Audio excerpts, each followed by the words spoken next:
예, 서울 동작구 출신 전병헌입니다. 오늘 메르스 긴급 현안 질의가 있지 말았어야 할 텐데 이렇게 긴급 현안 질의까지 하는 사태까지 된 것을 대단히 안타깝고 유감스럽게 생각합니다. 장관은 나와 주십시오.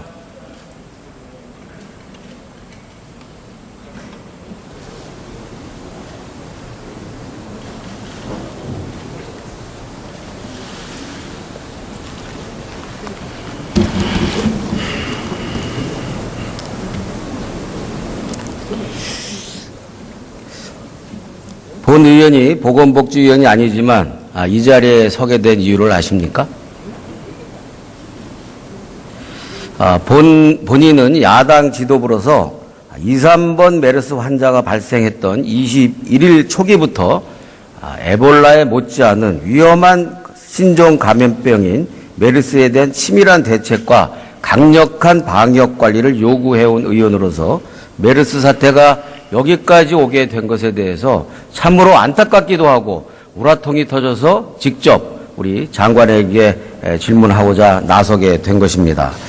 장관은 메르스 최초의 보고를 20일 날 받았다고 그랬죠? 예, 그렇습니다. 그때 메르스의 사망률도 보고를 받았습니까? 네, 치사율과 그런 기초 정보들에 대해서 기존의 자료들을 보고받았습니다. 몇 %였습니까?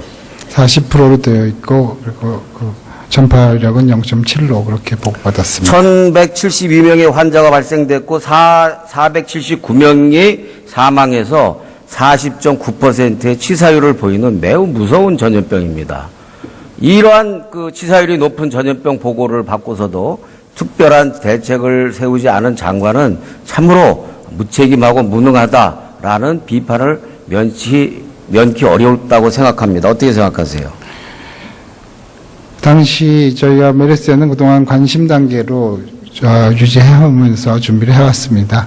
그리고 그 메르스 유입 환자가 발견되는 즉시 저희가 그것을 이제 주의 단계로 격상시키면서 질병관리본부가 그것을 이제 총괄하면서 그 필요한 조치들을 취하도록 되어 있습니다.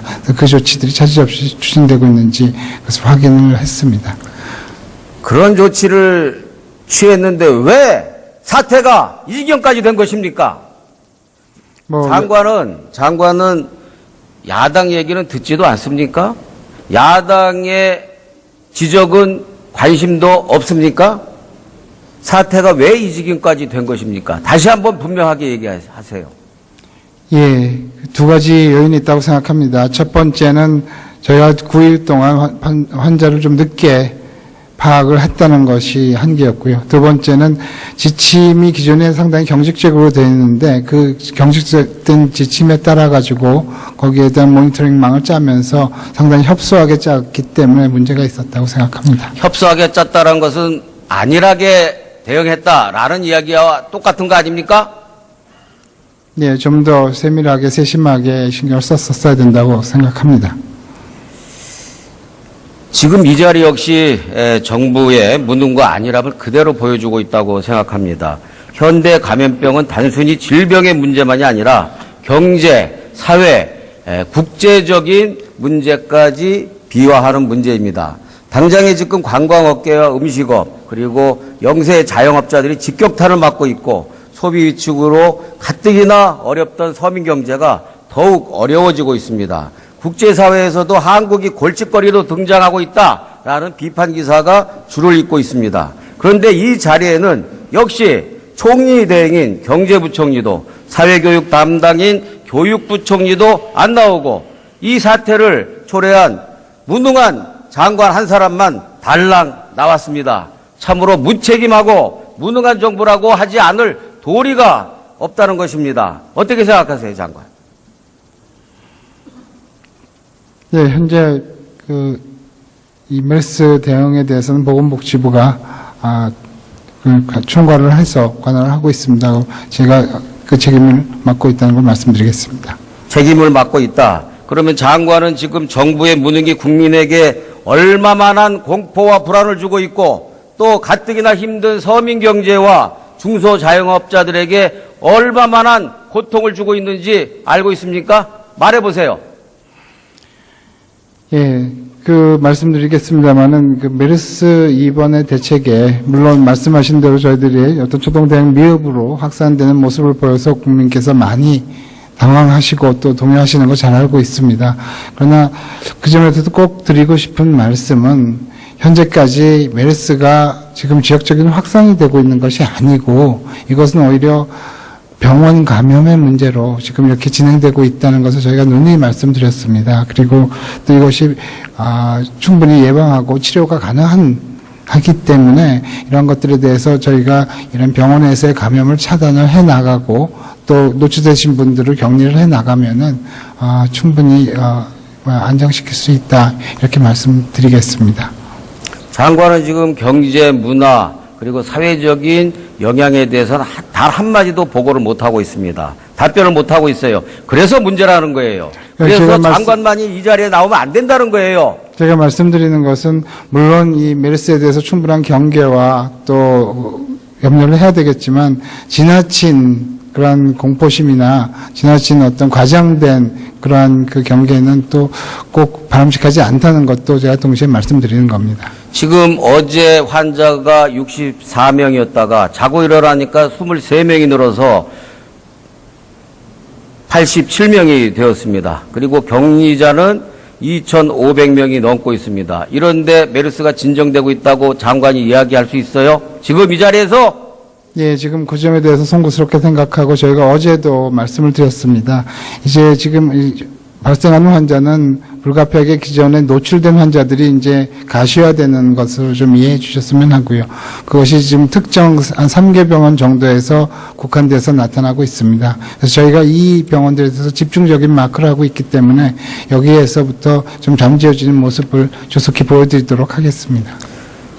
복지부는 환자가 13명으로 늘어난 5월 29일까지도 방역 실패가 아니다라고 이야기를 해오고 있었습니다. 방역 실패입니까? 아닙니까?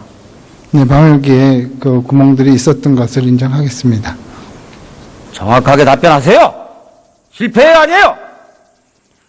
저희들이 부족한 점이 있었고 했기 때문에 계속 보완을 해 나가고 있고, 여러 가지 측면에서 저희가 그 보완 대책을 같이 하고 있습니다. 그래서 그 점에 대해서 허락해 주시면 좀 더 제가 설명을 드리도록 하겠습니다. 설명해 보세요.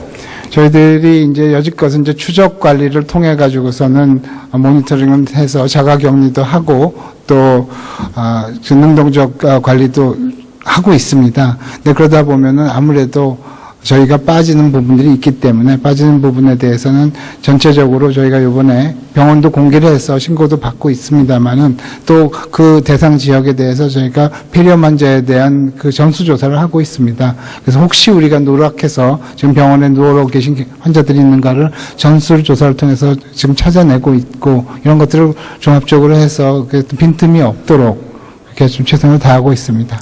빠진 부분이 있었다고 했고 빈틈이 없도록 하겠다는 것은 빠졌고 빈틈이 이제까지 있었다는 것을 의미하는 것이죠? 예, 그렇습니다. 그럼 실패한 거죠?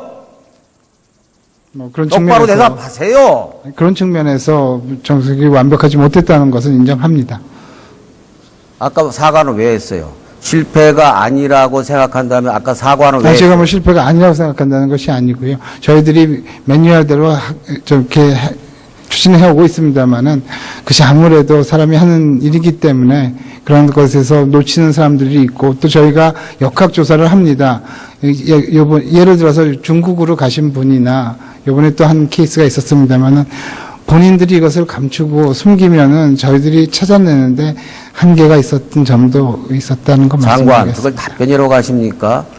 이 중국으로 가신 분은 입원 환자의 아들이에요. 그렇다고 한다면 기본적으로 의심을 하는 데 있어서 환자와 직계 가족을 1차적으로 관리 대상에 포함시켜야 하는 게 맞는 것 아닙니까? 그리고 네, 중국으로 가신 그렇습니다. 분이 보건소에 문의를 했는데 보건소에서 사실상 검진 거부를 했잖아요. 그런 사실도 모른 채 지금 답변을 하고 있고 이 자리에 나온 거예요? 그 두 번째 환자의 경우는 그 가족이나 저희들이 역학조사의 과정에서 본인이 병원에 문안을 왔다는 사실 자체를 밝히지 않은 것으로 알고 왜 있습니다. 밝히지 않냐? 그 딸은 본인이 증세가 있으니까 격리해서 검진 받고 싶다라고 했는데 그걸 따님은 거부했잖아요. 예, 그런 경우가 있었습니다. 있었죠. 그렇게 네. 해놓고서도 자꾸만 이렇게 요리조리 변명만 하고 있습니까? 초기부터 변명이 해외처럼 정보 공개하라고 했는데 이제서야 정보 공개했어요. 왜 했어요? 저희도 아까도 말씀드렸습니다만은 이제 그 메르스 환자들이 그 확산되고 몇몇 병원들에서 좀 집중적으로 확산이 되는 모습을 보이기 때문에 그 지역 주민들의 분들에게 신고 체계를 갖추기 위해서 그래서 알려드리고 여기에 대해서 직접 이제 노출된 가능성이 있는 분들이 직접 신고를 해주십사 하고 그런 조치를 하기 위해서 발표했습니다. 확산되고 상황이 바뀌었기 때문에 한 것이죠. 네, 뭐 상황이 전개되면서 저희들이 거기에 맞춰서 어저께 장관이 입으로 그랬잖아요. 상황이 바뀌었기 때문에 네. 정보 공개하는 거라고. 그 상황이 바뀐 상황이 결국은 방역 체계가 실패했기 때문에 상황이 바뀌어진 거 아닙니까? 실패했습니다라고 답변하세요.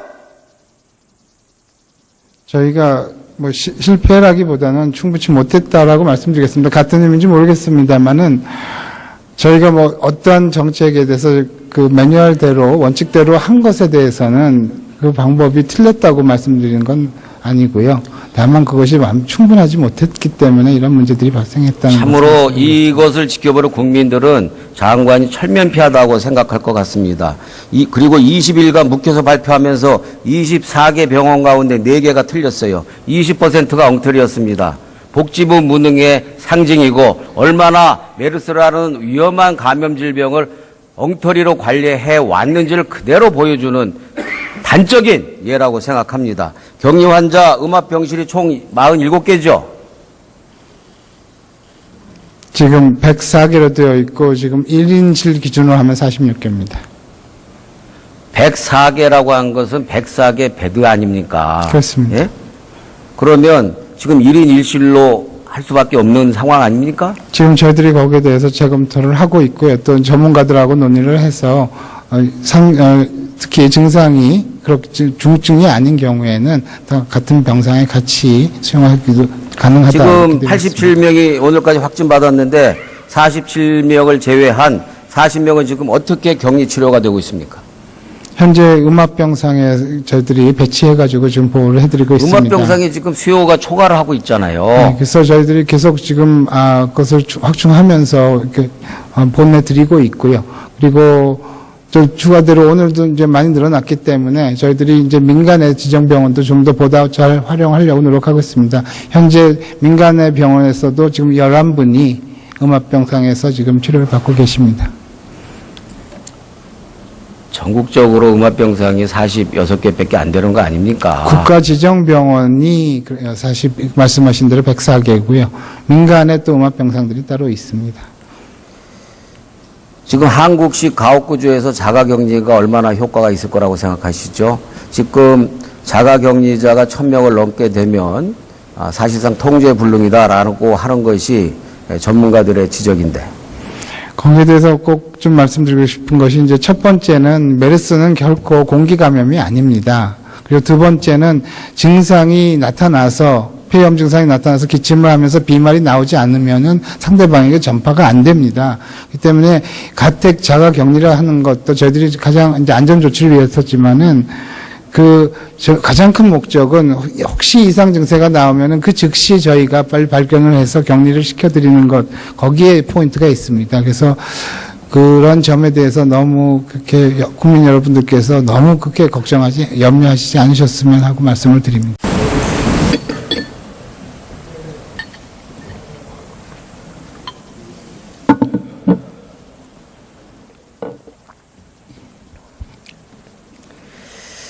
예, 서울 동작구 출신 전병헌입니다. 오늘 메르스 긴급 현안 질의가 잊지 말았어야 할 텐데 이렇게 긴급 현안 질의까지 하는 사태까지 된 것을 대단히 안타깝고 유감스럽게 생각합니다. 장관은 나와 주십시오.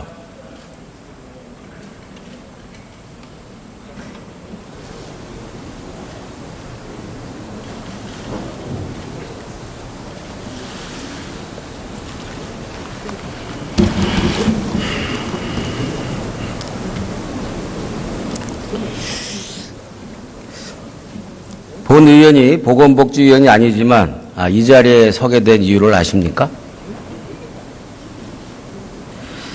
본인은 야당 지도부로서 2, 3번 메르스 환자가 발생했던 21일 초기부터 에볼라에 못지않은 위험한 신종 감염병인 메르스에 대한 치밀한 대책과 강력한 방역 관리를 요구해온 의원으로서 메르스 사태가 여기까지 오게 된 것에 대해서 참으로 안타깝기도 하고 우라통이 터져서 직접 우리 장관에게 질문하고자 나서게 된 것입니다. 장관은 메르스 최초의 보고를 20일 날 받았다고 그랬죠? 예, 그렇습니다. 그때 메르스의 사망률도 보고를 받았습니까? 네, 치사율과 그런 기초 정보들에 대해서 기존의 자료들을 보고받았습니다. 몇 %였습니까? 40%로 되어 있고, 그리고 그 전파력은 0.7로 그렇게 보고받았습니다. 1172명의 환자가 발생됐고 479명이 사망해서 40.9%의 치사율을 보이는 매우 무서운 전염병입니다. 이러한 그 치사율이 높은 전염병 보고를 받고서도 총리 대행인 경제부총리도 사회교육 담당인 교육부총리도 안 나오고 이 사태를 초래한 무능한 장관 한 사람만 달랑 나왔습니다. 참으로 무책임하고 무능한 정부라고 하지 않을 도리가 없다는 것입니다. 어떻게 생각하세요, 장관? 네, 현재 이 메르스 대응에 대해서는 보건복지부가 총괄을 해서 관할을 하고 있습니다. 제가 그 책임을 맡고 있다는 걸 말씀드리겠습니다. 책임을 맡고 있다. 그러면 장관은 지금 정부의 무능이 국민에게 얼마만한 공포와 불안을 주고 있고 또 가뜩이나 힘든 서민 경제와 중소자영업자들에게 얼마만한 고통을 주고 있는지 알고 있습니까? 말해보세요. 예, 말씀드리겠습니다만은 메르스 이번의 대책에 물론 말씀하신 대로 저희들이 어떤 초동대응 미흡으로 확산되는 모습을 보여서 국민께서 많이 당황하시고 또 환자를 좀 늦게 파악을 했다는 것이 한계였고요. 두 번째는 지침이 기존에 상당히 경직적으로 되어 있는데 그 경직된 지침에 따라 가지고 거기에 대한 모니터링망을 짜면서 상당히 협소하게 짰기 때문에 문제가 있었다고 생각합니다. 협소하게 짰다는 것은 안일하게 대응했다라는 이야기와 똑같은 거 아닙니까? 네, 좀 더 세밀하게 세심하게 신경을 썼어야 된다고 생각합니다. 지금 이 자리 역시 정부의 무능과 안일함을 그대로 보여주고 있다고 생각합니다. 현대 감염병은 단순히 질병의 문제만이 아니라 경제, 사회, 국제적인 문제까지 비화하는 문제입니다. 당장에 지금 관광업계와 음식업 그리고 영세 자영업자들이 직격탄을 맞고 있고 소비 위축으로 가뜩이나 어렵던 서민 경제가 더욱 어려워지고 있습니다. 국제사회에서도 한국이 골칫거리로 등장하고 있다라는 비판 기사가 줄을 잇고 있습니다. 그런데 이 자리에는 역시 특별한 대책을 세우지 않은 장관은 참으로 무책임하고 무능하다라는 비판을 면치 어렵다고 생각합니다. 어떻게 생각하세요? 당시 저희가 메르스에는 그동안 관심 단계로 유지해오면서 준비를 해왔습니다. 그리고 메르스 유입 환자가 발견되는 즉시 저희가 그것을 이제 주의 단계로 격상시키면서 질병관리본부가 그것을 이제 총괄하면서 필요한 조치들을 취하도록 되어 있습니다. 그 조치들이 차질없이 추진되고 있는지 그것을 확인을 했습니다. 그런 조치를 취했는데 왜 사태가 이 지경까지 된 것입니까? 장관은 야당 얘기는 듣지도 않습니까? 야당의 지적은 관심도 없습니까? 사태가 왜 이 지경까지 된 것입니까? 다시 한번 분명하게 얘기하세요. 예, 두 가지 요인이 있다고 생각합니다. 첫 번째는 저희가 9일 동안